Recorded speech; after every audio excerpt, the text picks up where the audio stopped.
The room was quiet except for the soft hum of computers. Dr. Junho Kim stared at his screen, his eyes growing wider by the second. He had been working at the Seoul International Space Research Center for 15 years, and nothing interesting had ever happened. Until today. "Hey, are you seeing this?" Junho called to his coworker. Hyunwoo looked up from his own screen. "Seeing what?" "This pattern. It's repeating, but it's not natural." Junho pointed to the wave on his screen. "No star or planet makes this kind of signal." Hyunwoo walked over and leaned in close. His coffee mug nearly slipped from his hand. "Is that?" "I think so." Junho couldn't keep the excitement from his voice. "A message. From someone out there." The signal was simple but clear. It showed a pattern of prime numbers, then basic math, and then something that looked like a star map. Only an intelligent being could make such a signal.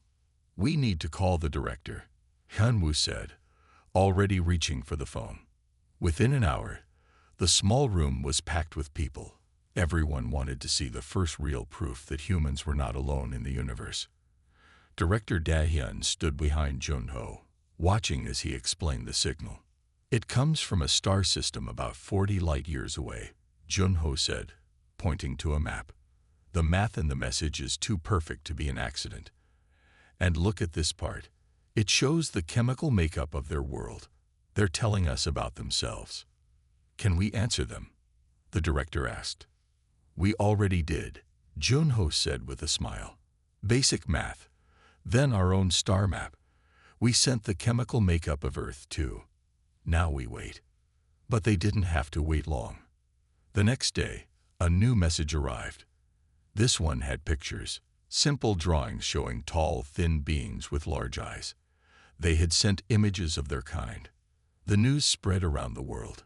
Humans were not alone. An alien race called the Ardeshans had reached out, and they wanted to meet. For the next 6 months, messages went back and forth. The aliens learned human languages with amazing speed. They said they would come to Earth for a friendly visit. The whole planet buzzed with excitement. Junho became famous overnight. As the man who found the first message, he was now the head of Earth's first contact team. He worked day and night to prepare for the aliens' arrival. "Do you think they'll look like their pictures?"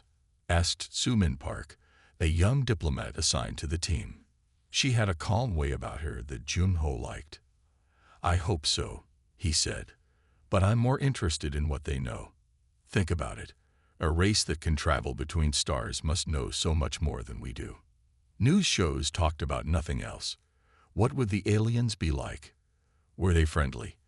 Would they share their advanced science with Earth? People around the world waited and wondered. Then came the day. A strange light appeared in the sky above Seoul. It grew brighter until everyone could see it was a ship. It didn't look like the flying saucers from old movies.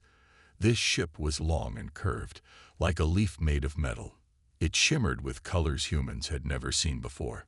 As the ship got closer, Junho stood with world leaders and important scientists. His heart beat so fast, he thought it might burst. This was the biggest moment in human history, and he was part of it. The ship landed softly on a field outside the city. A door opened in its side. And then, in a glow of blue light, the first aliens stepped onto Earth. The joke was about to begin. But no one was laughing yet. The first 3 Ardeshans walked slowly down the ramp from their ship. They were tall, at least 7 feet, with slim bodies that seemed to glow slightly in the morning light. Their skin was pale blue with patches that lit up when they moved. They had 4 long arms and large dark eyes that took in everything around them. Junho stood with Soo-min and 5 world leaders. They had practiced this moment many times. Soo-min stepped forward first, as they had planned. "Welcome to Earth," she said clearly. "We are honored by your visit." The tallest Ardeshan moved forward. When it spoke, its voice sounded like soft music. "We bring greetings from the stars," it said in perfect Korean. "I am Ta-jun, speaker for the Ardeshan people." Cameras flashed all around them. Millions of people watched on screens across the world. This was the biggest moment in human history. The Ardetians were taken to a special building made just for this meeting. Inside, Junho watched as they looked at human technology. One of them picked up a computer tablet and turned it over in its hands. "This is your data storage," the alien asked. Its name was Do-Yoon. "Yes," Junho said. "It can hold thousands of books and pictures." Do-Yoon made a sound like bells ringing. The other aliens joined in. It took Junho a moment to realize they were laughing. "How charming," Do-Yoon said. "Our children play with similar toys." Junho felt his face grow hot, but he kept smiling. These beings had traveled across space. Of course, human technology would seem simple to them. The meeting went on for hours. The Ardetians shared images of their home world. It was beautiful, with tall crystal cities and ships that flew without making any noise or smoke.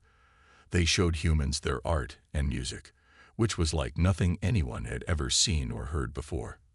"You have come very far for a young species," Ta-Jun said. "In a few thousand years, you might be ready to join the galactic community." "A few thousand years?" President Lee asked. "That seems like a long time." The aliens made their laughing sound again. "For us, it is no time at all," Ta-Jun said. "We have been traveling the stars for 20,000 of your years." As the day went on, Junho noticed that one of the Ardetians stayed quiet. This one, called Haesun, watched the humans with different eyes. Not laughing, not looking down on them, but studying them with real interest. At dinner, the Ardetians were served the finest foods from around the world. They tasted small bites of everything, making notes in devices on their wrists. "Your cooking methods are interesting," Ta-Jun said. "Very crude, but effective in their own way." Again, that laughing sound. Junho was starting to dislike it. Later, the Ardetians showed videos of other worlds they had visited. Planets with 3 suns, oceans that floated in the air, beings made of light or gas. "And here," Do-Yoon said, "is a recording from the Galactic Council meeting last cycle." On the screen, an alien that looked nothing like the Ardetians was speaking to a huge room full of different creatures. It said something and then showed a picture of Earth. The whole room erupted in that same bell-like laughter. "What did it say?" Sumin asked. "What was so funny?" Tai-Jun seemed to hesitate. "It is difficult to translate exactly." "It was a joke about Earth's position in the galaxy, about how you are positioned in what you might call a cosmic backwater." Junho felt something cold in his stomach. Were they making fun of Earth, of humans? Across the table, he noticed Haesun watching him. For just a moment, her eyes seemed sad. A week after the Ardetians arrived, things were not going well. More alien ships had come, bringing traders, scientists, and what they called cultural observers. At first, people were excited to meet them. But now, many were feeling upset. Junho sat in his office watching a video the Ardetians had shared. It showed a popular show from their home world. The main character was dressed in a bad copy of human clothes, walking funny and making stupid faces. Other aliens laughed as this character tried to invent a wheel. "This is how they see us," Sumin said quietly. She had been watching with him, like children, or worse. Junho turned off the screen. There are more videos like this, hundreds of them. Humans are a joke to them. The Ardetians had been clear about why they finally decided to visit Earth. They weren't here to welcome humans to the galactic community. They were here because Earth had become famous as entertainment. Human history, human wars, human mistakes, all of it had been watched and laughed at for hundreds of years. "Did you know they've been watching us?" Junho asked. "They had hidden cameras all over Earth. They've been recording us for centuries." "Like a zoo," Sumin said, her face dark with anger. Outside, people were starting to protest. Signs said things like "Earth is not a joke" and "Respect humans." Some people threw rocks at Ardetian ships. The visitors just watched and took more videos. That evening, world leaders held an emergency meeting. Junho was asked to attend. The room was tense. "We need to ask them to leave," one leader said. "But what about their technology?" Another argued. "They could help us solve so many problems." "At what cost?" President Lee asked. "Our pride, our self-respect." Junho listened but didn't speak. He was thinking about Hae-sun, the quiet Ardeshan. While the others laughed at humans, she seemed different. The next day, news spread that made things even worse. The Ardeshans had shared a highlight reel of Earth's biggest mistakes. Wars, pollution, failed inventions, all set to funny music. It was being shown across the galaxy as the top entertainment. People were angry now. Some refused to go to work. Others cried in public. The feeling that spread across Earth was something new. A shared shame, a planetary embarrassment. Junho couldn't sleep that night. He walked in the garden outside his apartment, looking at the stars. How many worlds out there were laughing at humans right now? "You seem troubled, Dr. Kim." The voice startled him. Hae-sun stood nearby, her blue skin glowing softly in the dark. Ardeshans could move very quietly when they wanted to. "Wouldn't you be troubled?" he asked. "Finding out your whole world is just a joke to others." Hae-sun moved closer. "Not all of us see Earth that way." "No? Then why don't you stop them? Why don't you tell them to respect us?" "Because," Hae-sun said very quietly, "there are things you don't know. Things I can't say in public." Junho looked at her closely. "What things?" Hae-sun looked around as if checking for others. "The jokes are not just for fun. There is a reason why many species want humans to feel small and weak." "What reason?" Junho asked. "I cannot talk here." Hae-sun handed him a small device. "This will show you how to find me tomorrow. Come alone. Bring Sumin if you must, but no one else." Before Junho could ask more questions, Hae-sun turned and walked away, disappearing into the darkness. He looked down at the device in his hand. It showed a map and a time. 3:00 a.m. Something was happening. The joke might be on humans now, but maybe not for long. At 2:55 a.m., Junho and Sumin stood in an empty parking lot. The night was cold. Sumin pulled her jacket tighter. "Are you sure about this?" she asked. "It could be a trap." "Why would they trap us?" Junho said. "They already have everything they want." At exactly 3:00 a.m., a small light appeared in the sky. It moved down slowly until it was only a few feet away. Then Hae-sun stepped out of what looked like thin air. "Thank you for coming," she said. "Please follow me." She touched something on her wrist, and a door opened in the air. It was a hidden ship, one that human eyes couldn't see. They stepped inside. The inside of the ship was simple but beautiful. Soft lights changed colors as they walked. Hae-sun led them to a small room with 3 chairs. "We can talk safely here," she said. "No one can hear us." "Why all this secrecy?" Sumin asked.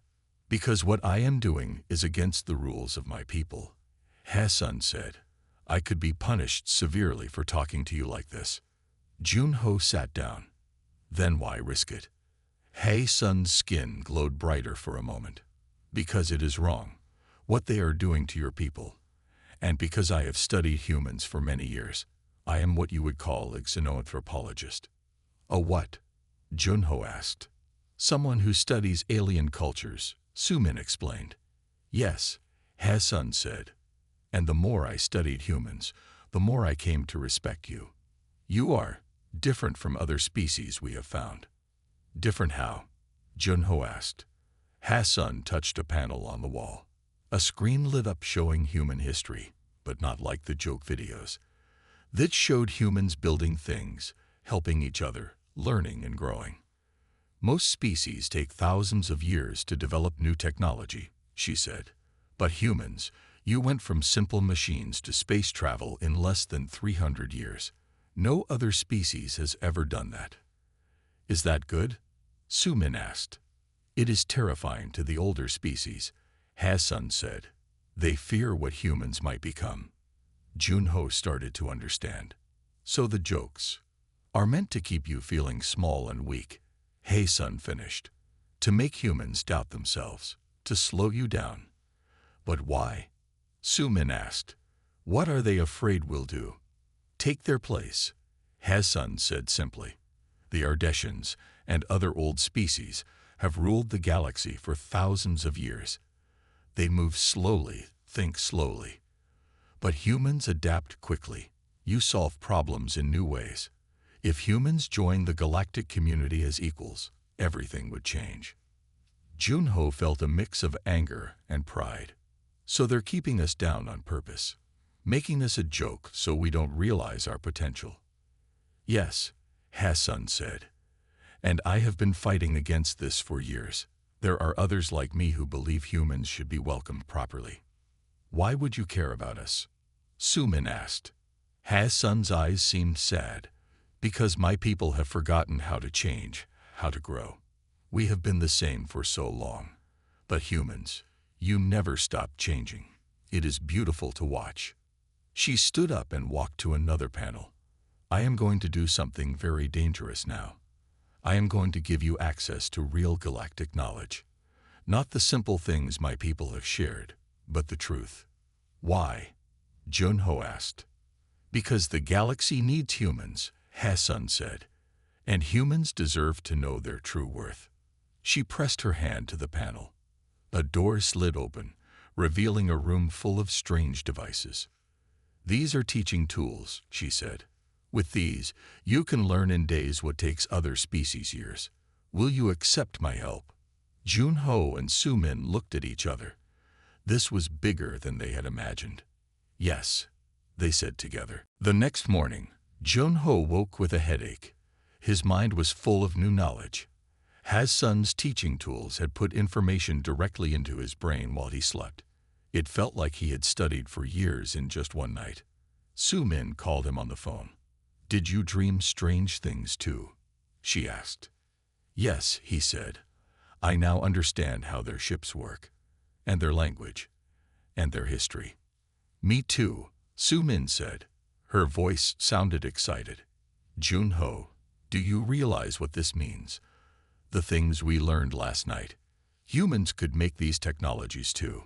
We just never knew they were possible. Junho looked out his window. Across the city, he could see an Ardeshian ship floating above a building. Yesterday, it had seemed magical. Today, he understood exactly how it worked. We need to meet, he said. And we need to be careful. If the Ardeshians find out what Hassan did. They met at a small coffee shop. Sumin brought her tablet to take notes. As they talked, they tried to look normal, like two friends having coffee. Hassan said humans are different. Junho said quietly. Now I understand why. Our brains are special. We make connections faster than other species, Sumin agreed. Where it takes them hundreds of years to understand a new idea, we can do it in weeks or months. Junho drew a diagram on a napkin. Look at this. This is how their brains work. He drew a straight line with small branches. And this is how our brains work. He drew a web of connecting lines. We think in all directions at once. They think in one direction very deeply. That's why they fear us, Sumin said. Because once we catch up, we might go past them, Junho finished. At that moment, his phone beeped. It was a message from Hassan. Meet to an IKT. Same place. Bring to your USDD if friends. Junho looked at Sumin. Who should we bring? They made a list. Ta Wu Choi, an engineer who could build anything. Mei Rayun, a biologist who understood how living things adapted and changed. Both were smart and trustworthy. That evening, as the sun set, Junho watched the news. Around the world, people were still upset about being the galaxy's joke. Some were angry. Others were sad. Many had given up, believing that humans would always be less than the aliens. If only they knew the truth, he said to himself. At midnight, The four humans met Hassan at the hidden ship. Inside, she showed them more of the teaching tools. "Tonight, I will show you something important," she said. She touched a screen, and images appeared in the air. They showed human brains next to Ardeshan brains and other alien brains. "This is a scan of neural activity," she explained. "Watch what happens when each species tries to solve a new problem." The alien brains lit up in specific areas, one after another, in order.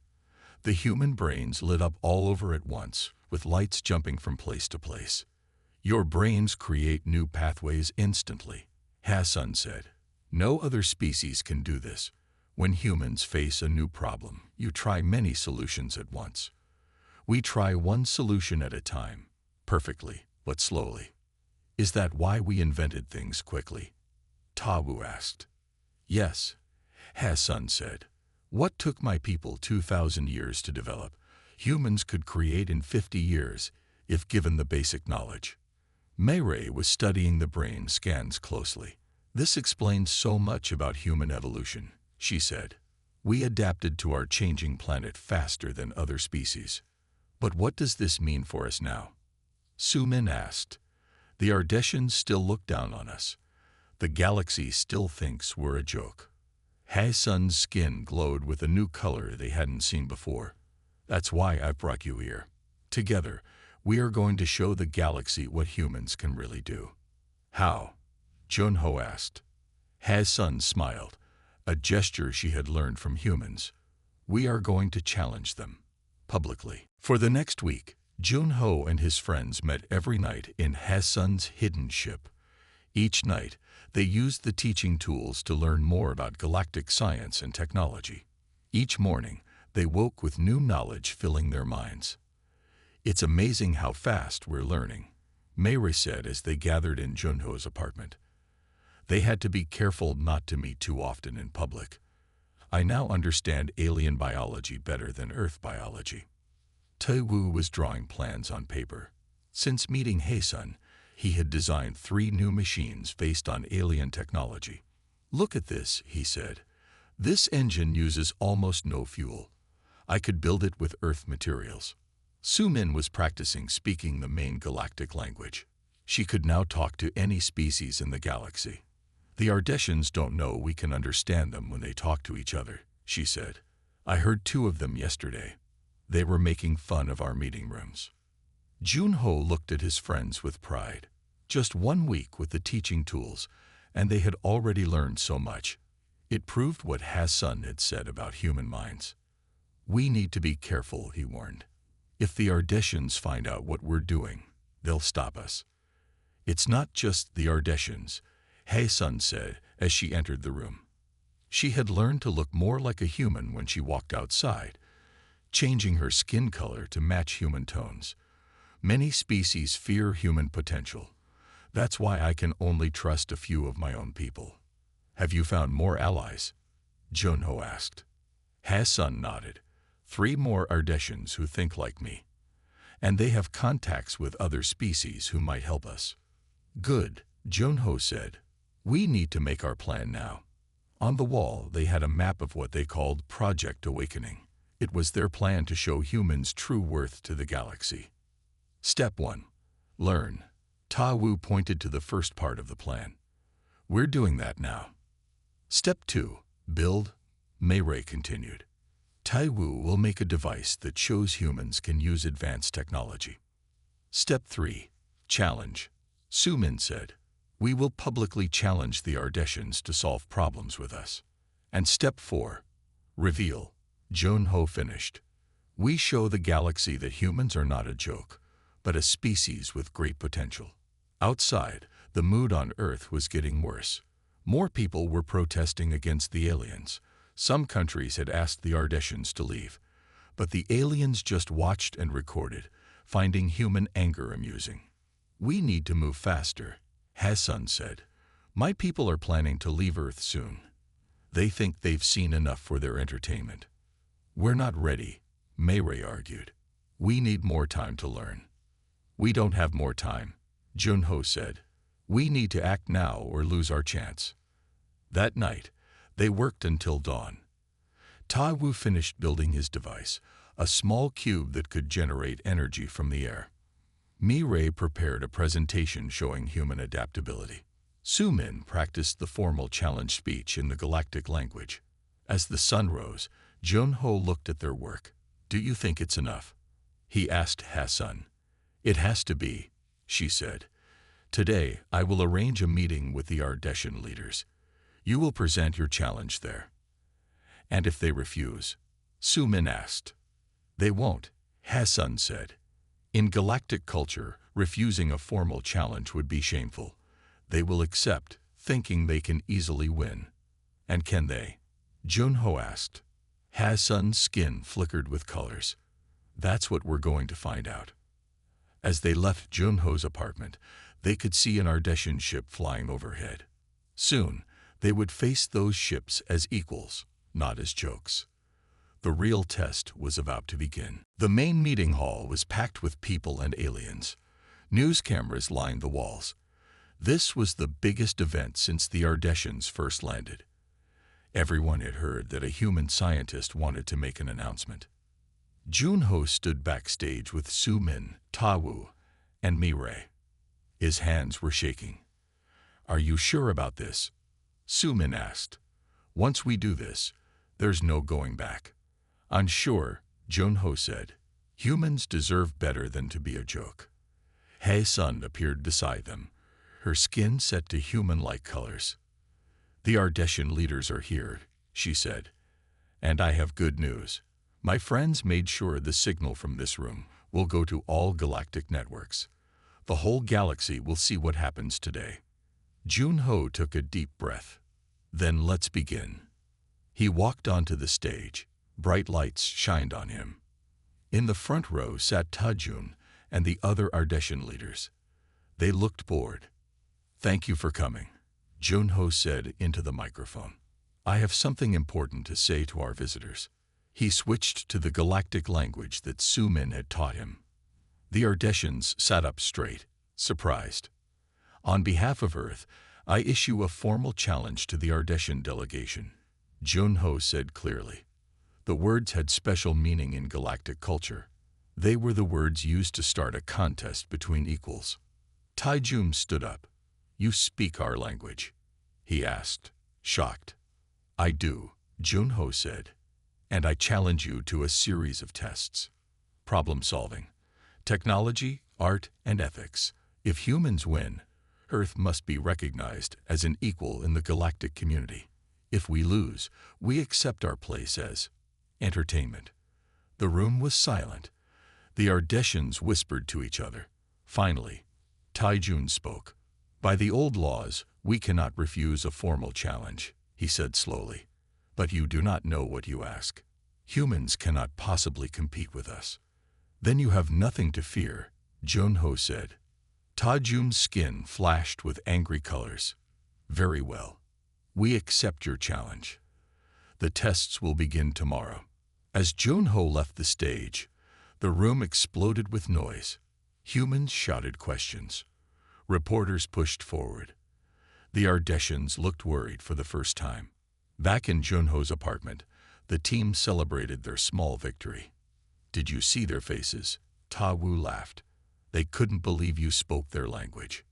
"It was just the first step," Jun Ho cautioned. "Now we have to win." Hae Sun showed them her wrist device. "Look at this. Your challenge is being talked about on every galactic network. No species has ever challenged the Ardeshans like this in hundreds of years." "Are other species watching?" Mi Ray asked. "All of them," Hassan said. "The silent ones, who never stopped to look at Earth before. The old ones, who have been around longer than the Ardeshans.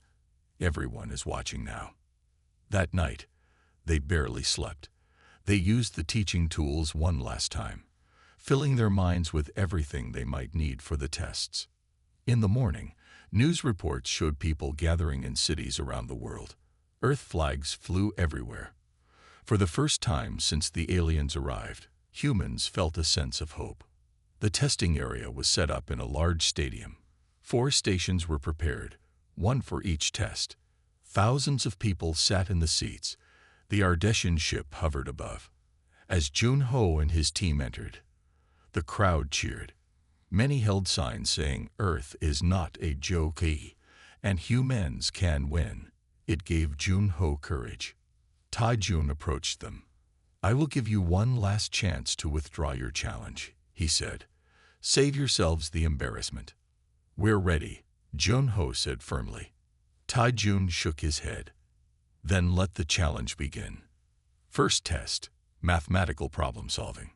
The greatest contest in human history was about to start. The first test was hard. The Ardeshins gave Jun-ho and Tae-woo a complex math problem that would take Earth computers years to solve. The aliens solved it in minutes. "First point to the Ardeshins," Tae-jun announced proudly. But Jun-ho was not worried. They had expected to lose the first test. The teaching tools had shown them that Ardeshins were naturally better at pure math. The second test was engineering. Tae-woo stepped forward with his small cube device. "The challenge is to create the most efficient energy source using only materials found on this stage," an Ardeshin judge explained. The aliens quickly built a small machine that glowed with power.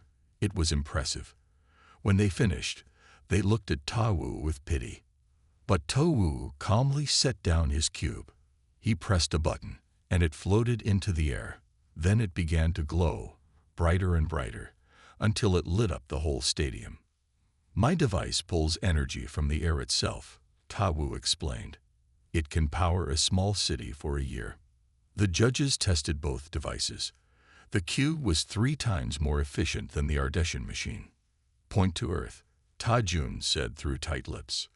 The score was tied, 1-1. The third test was art. Mirai represented Earth. The challenge was to create something beautiful that showed the spirit of their species. The Ardeshin artist made a complex floating sculpture that changed colors and sang like birds. It was truly beautiful. Mirai's work seemed simple in comparison. She had created a display of human art through history. Cave paintings, ancient pottery, Renaissance paintings, modern digital art, all flowing into each other. "This is the story of humanity," she explained. "Always changing, always growing. Our art shows how we see the world differently as we learn." The judges conferred for a long time. Finally, they awarded the point to Earth. The Ardeshin sculpture was more perfect, but Mirai's work showed something they had never seen before, a species showing its own growth and change. The score was now 2-1 for Earth. One test remained. "The final test is ethics," Tae-jun announced. "Each team must solve a galactic moral problem that has no clear answer." Sumin stepped forward for this test. She had studied alien ethics carefully. The problem was presented. A powerful species discovers a younger, weaker species. The young species might one day become stronger than the powerful one. What is the ethical action to take? The Ardeshin team answered quickly. The powerful species should guide the younger one carefully, controlling its development to prevent any danger. When it was Sumin's turn, she spoke clearly. The powerful species should offer knowledge freely and welcome the younger species as equals. Different strengths make both species better. Control leads to fear and resentment. Respect leads to partnership. The greatest ethical good is creating a future where both can flourish together. The stadium was completely silent. Even the Ardeshins seemed to be thinking about her words. The judges took longer with this decision than any other. Finally, they announced, "The point goes to Earth." The human answer shows a perspective our galaxy has forgotten. Earth had won, 3-1. The stadium erupted in cheers. People hugged and cried. Earth flags waved everywhere. Jun-ho looked at his friends with tears in his eyes. They had done it. Tae-jun approached them slowly. His skin was pale, no colors flashing. "According to our agreement, Earth must now be recognized as an equal in the galactic community," he said formally. "And the jokes?" Jun-ho asked. "Will end," Tae-jun said. "But I do not understand how you did this. Humans were nothing special just days ago." Hae-sun stepped forward, her skin now showing her true Ardeshin colors. "That," she said, is what I need to explain to everyone. The stadium fell silent as Hassan walked to the center of the stage. Her skin glowed with bright colors. Cameras from Earth and across the galaxy focused on her. "My name is Hassan," she began, speaking so all could hear. "I am an Ardeshian xenanthropologist who has studied Earth for 50 years, and I have a confession to make." Taijun tried to stop her. "This is not authorized. It is time for the truth," Hassan said firmly, pushing him away. "Humans are not a joke. They never were. They are the most remarkable species we have ever found." On large screens around the stadium, Hassan showed the brain scans she had shared with Junho's team. The human brains with their wild, dancing patterns of thought compared to the ordered, straight lines of alien thinking. "Humans learn differently than any species we know," she explained. "Where we think in one direction perfectly, humans think in all directions at once. This makes them the fastest learning species in the galaxy." Gasps came from the crowd. The Ardeshian leaders looked uncomfortable. "Many galactic species fear what humans might become," Hassan continued. "That is why the jokes started. They were never just for fun. They were a way to make humans doubt themselves, to keep them feeling small and weak." Taijun finally found his voice. "This is a serious breach of protocol." "It is the truth," Hassan said. "And I am not alone in my thinking." She gestured, and several other Ardeshians stepped forward. Then, to everyone's surprise, aliens from other species appeared too. They had been watching the challenge from their ships. "We represent the Galactic Progress Alliance," a tall, silver alien said. "For too long, the old species have stopped growth and change in our galaxy. We believe humans can help us move forward again." Junho stepped up beside Hassan. "Is that why you helped us?" he asked her. Hassan nodded. "Partly. But there is one more secret I must share." The screens changed to show problems. Complex problems about dying stars, failing ecosystems, and strange diseases. "These are the great challenges," Hassan said. "Problems the galaxy has faced for thousands of years. Problems no species has been able to solve. We think humans, with their different way of thinking, might find answers we cannot see." The stadium was completely quiet now. Everyone was listening. "The joke is over," Hassan said. "Now the real work begins. Earth will join the Galactic Council, not as entertainment, but as problem solvers, as teachers of a new way to think." A formal-looking alien stepped forward with a glowing orb. "This is the seal of the Council," it said. "With it, Earth becomes the newest member of the galactic community, with all rights and responsibilities." Junho accepted the orb with shaking hands. In just a few weeks, Earth had gone from being the joke to being equal with the oldest civilizations among the stars. Later that night, as celebrations happened around the world, Junho and his friends sat with Hassan on a quiet rooftop. "What happens now?" Sumin asked. "Now," Hassan said, "humans will show the galaxy what they can really do. Your people will go to the stars not as visitors, but as equals, maybe even as leaders one day." "And the jokes," Mireille asked, "will be remembered as the greatest mistake the old species ever made," Hassan said with a smile. "They tried to keep humans down, and instead created the perfect challenge to push you forward." Taiwu laughed. "The joke was on them all along." Junho looked up at the stars, now filled with new meaning. Thousands of worlds, billions of beings, and humans would meet them as equals. "Thank you," he said to Hassan. "Don't thank me yet," she replied. "The great challenges will not be easy to solve. But if any species can do it, I believe it will be humans." The joke was over, and humanity's real story among the stars was just beginning.